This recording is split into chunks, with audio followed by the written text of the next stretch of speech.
Hello everyone, welcome back. Let us see some more numericals based on the propagation of wave again. So already इस तरह का numerical already हमने solve किया हुआ है. So let us quickly go into the numerical and let us go fast so that it will save your time.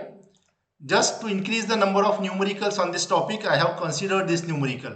Right? See what is given. The magnetic field intensity of a uniform plane wave in air. Air medium दिया हुआ है आप लोगों को, right? और air medium के लिए दो वैल्यूज आपको अच्छी तरह से आना ही चाहिए.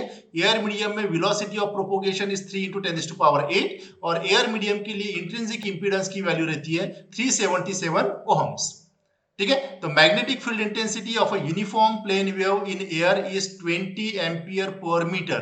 तो मैग्नेटिक फील्ड इंटेंसिटी का एम्पलीट्यूड आपको दिया है, that is H is given to you 20 amperes per metre in a y direction. यानी मैग्नेटिक फील्ड का डायरेक्शन दिया हुआ है a suffix H, it is the direction of magnetic field. तो ये ए वाई आप लोगों को दिया हुआ है. The wave is propagating in unit vector A Z direction. तो प्रोपोगेशन ऑफ वेव कौन से डायरेक्शन में हमारे पास जेड डायरेक्शन में. Therefore A suffix W that is the direction of propagation of wave is equals to unit vector az. Wave is propagating in z direction at a frequency of 2 gigaradian per second.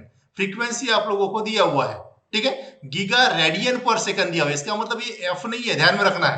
तो इसका unit क्या है, radian per second है. इसका मतलब radian per second किसका unit रहता है हमारे पास, एंगुलर फ्रीक्वेंसी का. तो इसलिए एंगुलर फ्रीक्वेंसी आपको दिया हुआ है यहाँ पे 2 × 10⁹ radian per second. Don't take it as a f. Frequency का जो एफ का यूनिट रहता है इसका ये हर्ट्ज रहता है, और जो ओमेगा रहता है उसका यूनिट रहता है हमारे पास रेडियन पर सेकंड. तो आपको फ्रीक्वेंसी तो बोला है, लेकिन क्या यूनिट क्या दिया इन्होंने, giga radian per second, right? So that's why this is nothing but your omega. बहुत से बच्चे यहाँ पे गलतियां करते हैं, तो to avoid the mistake I have explained you along with the units, right?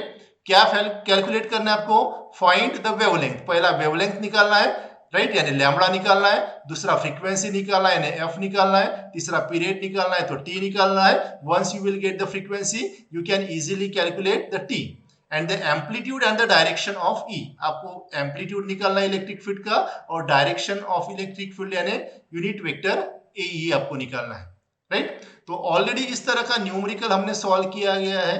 तो let us quickly go into the formulae and we will calculate first. और एयर मीडियम दिया हुआ है, ये ध्यान में रखना है. तो वेवलेंथ का फॉर्मूला आपके पास है, that is v divided by f. Already ये फॉर्मूला हमने लिया हुआ है, राइट? तो ये that is equals to lambda is equals to 2 pi v divided by omega. अभी हमारे पास क्या है, हमारे पास v है, लेकिन हमारे पास फ्रीक्वेंसी नहीं है. फ्रीक्वेंसी क्या है हमारे पास, ओमेगा है, ध्यान रखना पड़ेगा. तो इस फॉर्मूले को हमको ओमेगा के टर्म में मोल्ड करना पड़ेगा. या क्या करना है, अगर इतना भी नहीं जमता है तो सिंपल आपको कैलकुलेट करना है, omega is nothing but your 2 pi F. So therefore frequency की वैल्यू निकाल लेना. तो frequency is omega divided by 2 pi, right?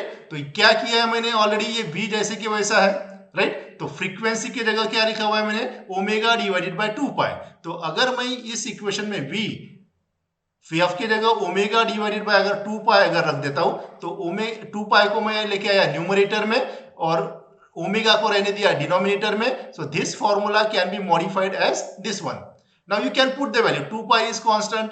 V की वैल्यू एयर मीडियम के लिए अभी बताया था मैंने, दैट इज 3 × 10⁸, और ओमेगा आपको दिया है 2 × 10⁹.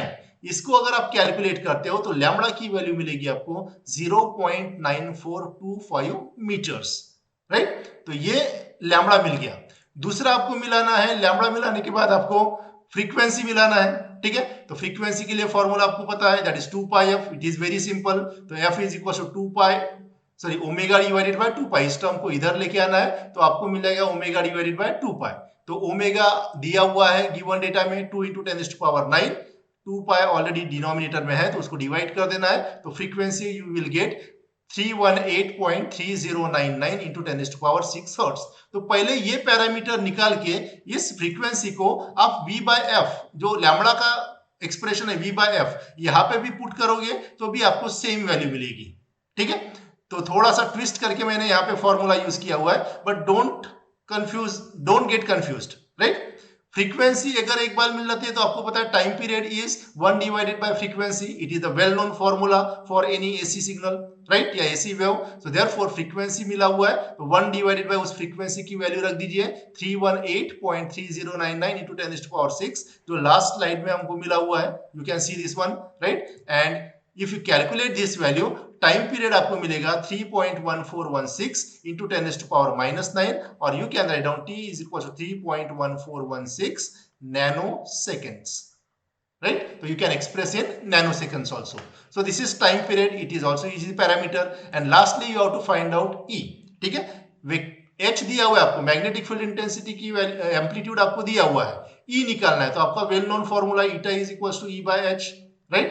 सो देयरफॉर E अगर निकालना है तो ईटा इंटू H, राइट. तो ये फॉर्मूला मैंने यहाँ पे यूज किया है, E is equals to eta H.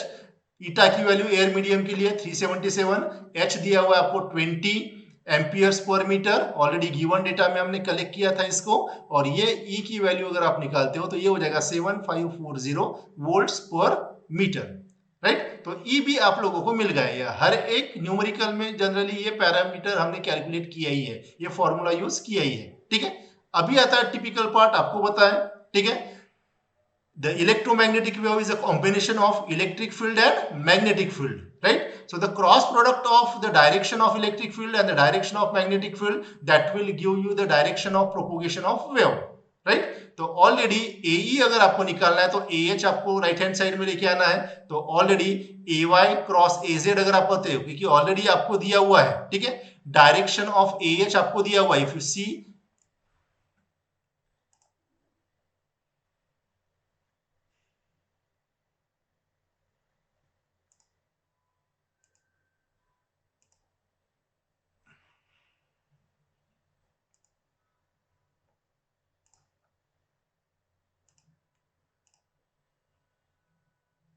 ठीक है. ये न्यूमेरिकल अगर आप देखते हो तो आपका AY डायरेक्शन दिया हुआ है. You can see here magnetic field का AY डायरेक्शन आप लोगों को दिया हुआ है. तो ये अगर आप देखते हो यहाँ पे,